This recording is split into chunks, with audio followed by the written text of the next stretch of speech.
Vibrant સમિટમાં ભાગ લેવા માટે 33 દેશના વડાઓ ગાંધીનગર પહોંચ્યા છે, ત્યારે દેશ દુનિયાના વીવીઆઈપીઓને એક ડિશમાં 18 વાનગી પીરસાશે. વાયબ્રન્ટ સમિટને લઈને ગાંધીનગરને દુલ્હનની જેમ શણગારી દેવાયું છે. વાયબ્રન્ટ ગુજરાત ગ્લોબલ સમિટને લઈને 33થી વધુ દેશના વડાઓ ગાંધીનગર પહોંચી ગયા છે. ગુજરાતમાં વેપારનું મહાકુંભ વાયબ્રન્ટ ગુજરાત સમિટમાં દેશ વિદેશથી આવનારા વીવીઆઈપી લોકો માટે ભોજનમાં પણ કસર છોડવામાં આવી નથી. વીવીઆઈપી મહેમાનો માણશે ભારતીય વ્યંજનોનો આસ્વાદ. ખાસ કરીને ગુજરાતની ઓળખ સમાન ખાખરા, પાતળા, ફાફડા અને વાટીદાળના ખમણ, સેવ ખમણી અને ગાંઠિયાનો સ્વાદ મહેમાનો માણશે. તો મહારાજા સ્પેશિયલ નામથી વેલકમ ડ્રિંકથી લઈ ડેઝર્ટ સુધીની વાનગીઓ હાઈ ટી અને લંચમાં આપવામાં આવશે. તારીખ 10 અને 11 જાન્યુઆરીએ વિવિધ વાનગીઓ અતિથિઓને પીરસવામાં આવશે. આ તમામ વાનગીઓ હેલ્થ કોન્શિયસ મહેમાનોને ધ્યાનમાં રાખીને બનાવવામાં આવી, જેમાં કેટલી કેલરી, ફેટ, પ્રોટીન, કાર્બ્સ, ફાઇબરનો ઉપયોગ કરાયો છે તેનો ઉલ્લેખ પણ રહેશે. 4 દેશના વડા અને મહત્વના બિઝનેસ ડેલિગેટ્સ સાથે ભોજન કરશે, જેમાં તેમને ગુજરાત અને ભારતીય વાનગીઓનો ખાસ ટેસ્ટ કરાવાશે. મહેમાનો માટે હાઈ ટી અને લંચ માટે ખાસ મેનુ તૈયાર કરાયું છે, જેમાં ભારતીય અને ગુજરાતી વાનગીઓનું કોમ્બિનેશન રખાયું છે. દેશ વિદેશના મહેમાનો માટે હોટલમાં 140 શેફ ભોજન બનાવશે. વાયબ્રન્ટ ગુજરાત સમિટમાં આવનારા મહેમાનો માટે 3 મહિનાથી મેનુ તૈયાર કરવામાં આવી રહ્યું છે. એક ડિશમાં 17 થી 18 વાનગી રહેશે, જેમાં starter, salad, dessert, main course વગેરે. યુએઈના પ્રેસિડેન્ટ માટે વેલકમ ડ્રિંક, યુએઈની પ્રખ્યાત વાનગી અને મિલેટ્સના વીઝા ડેઝર્ટ પણ છે, અને તેના આધારે મેનુ તૈયાર કરાયું છે. સૌરાષ્ટ્રમાંથી ઊંધિયા માટે સુરતથી અને અમદાવાદમાંથી સરળતાથી મળે છે એ તમામ વસ્તુઓ અમદાવાદથી મંગાવી છે. આ તરફ યુએઈના રાષ્ટ્રપતિ જ્યારે પહોંચ્યા છે ત્યારે એમઓયુ કરવામાં આવી રહ્યા છે. તમામ કેન્દ્રીય નેતા ઉપસ્થિત ત્યાં જોવા મળી રહ્યા છે. મનસુખ માંડવિયા ત્યાં ઉપસ્થિત છે, એસ જયશંકર ઉપસ્થિત જોવા મળી રહ્યા છે. તમામ એમઓયુને એક્સચેન્જ પણ કરવામાં આવ્યા છે, હસ્તાક્ષર કરવામાં આવ્યા છે. બંને દેશની દોસ્તીમાં વધુ ગાઢ થાય તે માટેના પ્રયાસ કરવામાં આવ્યા છે. અમરેલીમાં શિકારની શોધમાં શિકારી કૂવામાં ખાબક્યો. કૂવામાં પડેલા દીપડાને કાઢવા ગામ આખું ભેગું થયું. જંગલમાં વસતા દીપડાઓ હવે અમરેલી શહેરના પાદર સુધી પહોંચી ગયા છે, ત્યારે અમરેલી શહેરના બાયપાસ નજીક આવેલા કૈલાશ મુક્તિધામ પાસેની વાડીના કૂવામાં એક દીપડો ખાબક્યો હતો. વાડી માલિકને જાણ થતાં વન વિભાગને જાણ કરવામાં આવી હતી અને લગભગ 1.5 કલાકની ભારે જહેમત બાદ વન વિભાગ દ્વારા સફળ રેસ્ક્યુ ઓપરેશન કરીને દીપડાને કૂવામાંથી બહાર કાઢવામાં આવ્યો હતો. દીપડાને બહાર કાઢવા માટે આખું ગામ ભેગું થઈ ગયું હતું. લોકોના ટોળા એકત્ર થઈ ગયા હતા. વન વિભાગે કૂવામાં પાંજરું નાખીને દીપડાને હિમખેમ બહાર કાઢ્યો હતો. વારંવાર સિંહ અને દીપડો આ પ્રકારે માનવ વસાહતમાં આવી ચડતા લોકોમાં ભય જોવા મળી રહ્યો હતો. સુરતમાં પત્નીના જન્મદિવસે હોટલમાં જમવા જતી વખતે કારમાં લાગી આગ. પરિવારના 4 સભ્યોનો સદનસીબે બચાવ. સુરતના જિલાણી બ્રિજ પર એક દોડતી કારમાં આગ લાગી ગઈ હતી, જેથી કારમાં સવાર પરિવારના 4 સભ્યો ચાવી પણ કાઢ્યા વગર હેન્ડબ્રેક લગાવીને બહાર નીકળી જતા તમામનો બચાવ થયો હતો. જો કે કારની બહાર નીકળ્યા બાદ ઓઇલ ટેન્કર અને ટાયર ફાટતા આસપાસમાં અફરાતફરી મચી ગઈ હતી. ફાયર બ્રિગેડે રસ્તો બંધ કરી આગ પર કાબુ મેળવ્યો. એ દરમિયાન કાર બળીને ખાખ થઈ ગઈ હતી. શૈલેષભાઈ કાકડિયાની માલિકીની કારમાં આગ લાગી ગઈ હતી. સિંગણપુર વિસ્તારમાં આવેલી અક્ષરદીપ સોસાયટીમાંથી પત્નીનો બર્થડે હોવાથી 4 સભ્યો જમવા માટે હોટલ તરફ જઈ રહ્યા હતા. એ દરમિયાન કારમાં આગ લાગી ગઈ હતી. બોનેટ નીચેથી આગ દેખાતી હોવાનું ડાબી બાજુથી જતા એક બાઇકરે જણાવ્યું હતું, જેથી તાત્કાલિક તમામ લોકો કારની બહાર જીવ બચાવીને નીકળી ગયા હતા. આ દરમિયાન આગ વધુ પ્રચંડ બની. આગના પગલે રસ્તો બંધ કરી દેવાતા ટ્રાફિક જામના દ્રશ્યો સર્જાયા હતા. જીમમાં જતા યુવાનો વધુ કસરત ન કરતા અમદાવાદથી સામે આવી ચેતવણીરૂપ ઘટના. જીમ કરવાના શોખીનો જરૂરથી ચેતી જજો.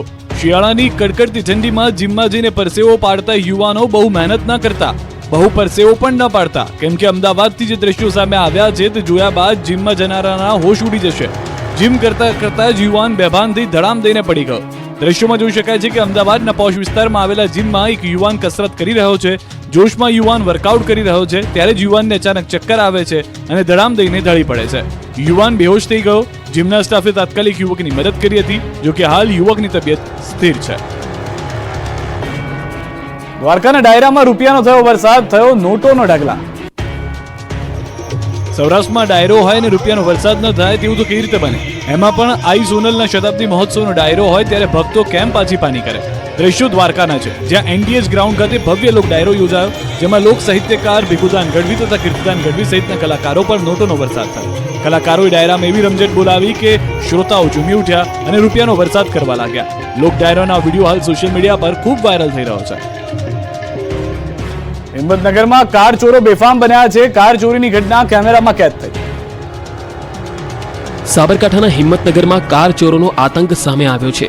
સાબરકાંઠાના હિંમતનગરમાં કાર ચોરોએ તરખાટ મચાવ્યાનો આ પુરાવો છે. મહેતાપુરામાં ઇકો ગાડીની ચોરી કરી ચોરો ફરાર થઈ ગયા. હિંમતનગરના બ્રહ્માણીનગરમાં રાત્રિના સમયે ચોર આવ્યા હતા. બેઝમેન્ટમાં પાર્ક કરેલી ઇકો કારને ખોલી ચોરી કરી ફરાર થઈ ગયા હતા. આ અંગેની કાર માલિકે B ડિવિઝનમાં ફરિયાદ નોંધાવી છે. ચોરીની ઘટનાને લઈ પોલીસ પેટ્રોલિંગની માંગણી કરવામાં આવી. અમદાવાદના મંદિરમાં પાપીઓ ત્રાટક્યા, મહિલાના પર્સમાં કર્યો હાથફેરો. મંદિરમાં દર્શન કરવા જતા શ્રદ્ધાળુઓએ સચેત રહેવાની જરૂર છે. અમદાવાદના રાયપુર સ્થિત ઐતિહાસિક અન્નપૂર્ણા મંદિરમાં ચોરીની ઘટના પ્રકાશમાં આવી છે, જેમાં ચોર સીસીટીવીમાં કેદ થયો હતો.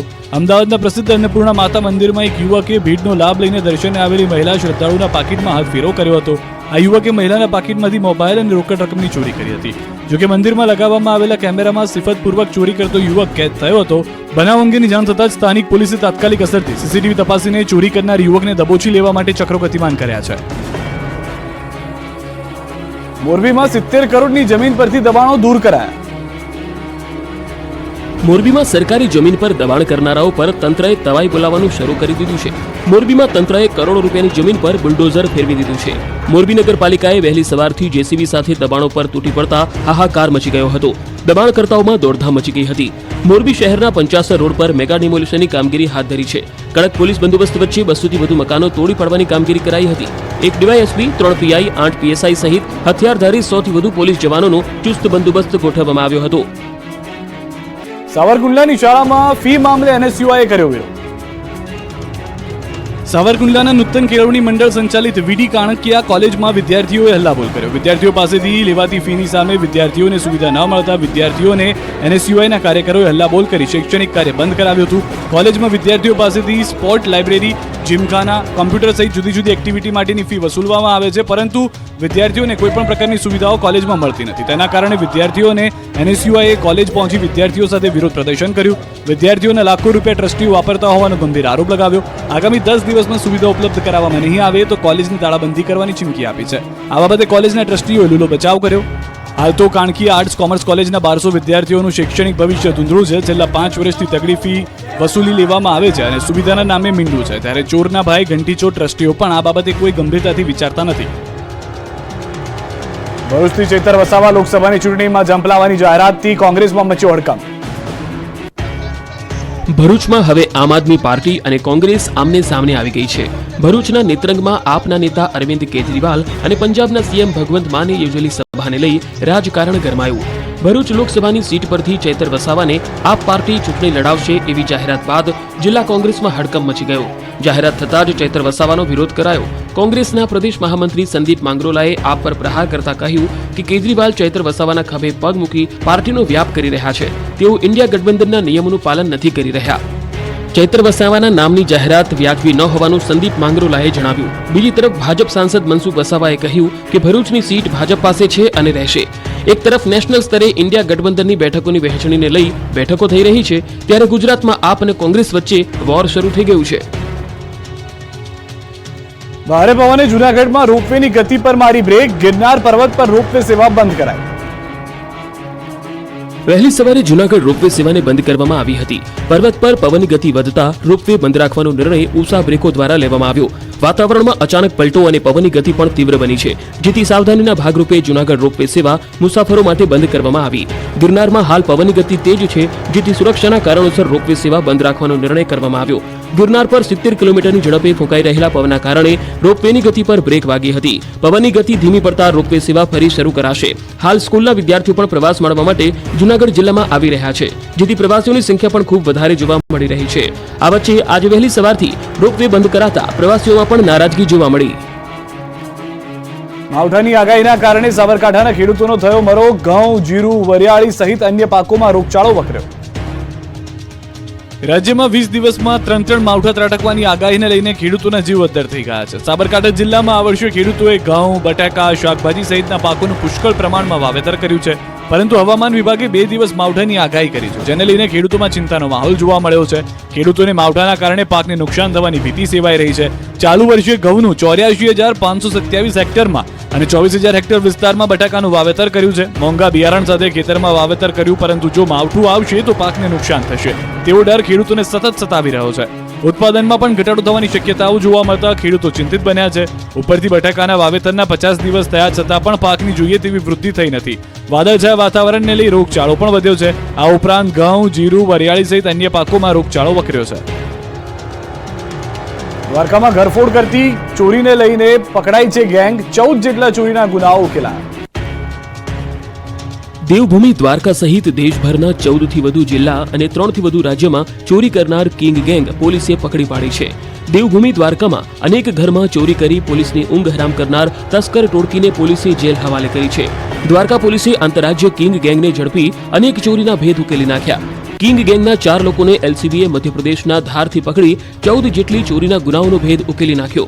સોનાના દાગીના અને વાહનો સહિત કુલ 3,23,000 થી વધુનો મુદ્દામાલ જપ્ત કરાયો. કિંગ ગેંગ સાથે સંકળાયેલ અન્ય 10 આરોપીને પકડવા માટે પોલીસે તપાસ તેજ કરી.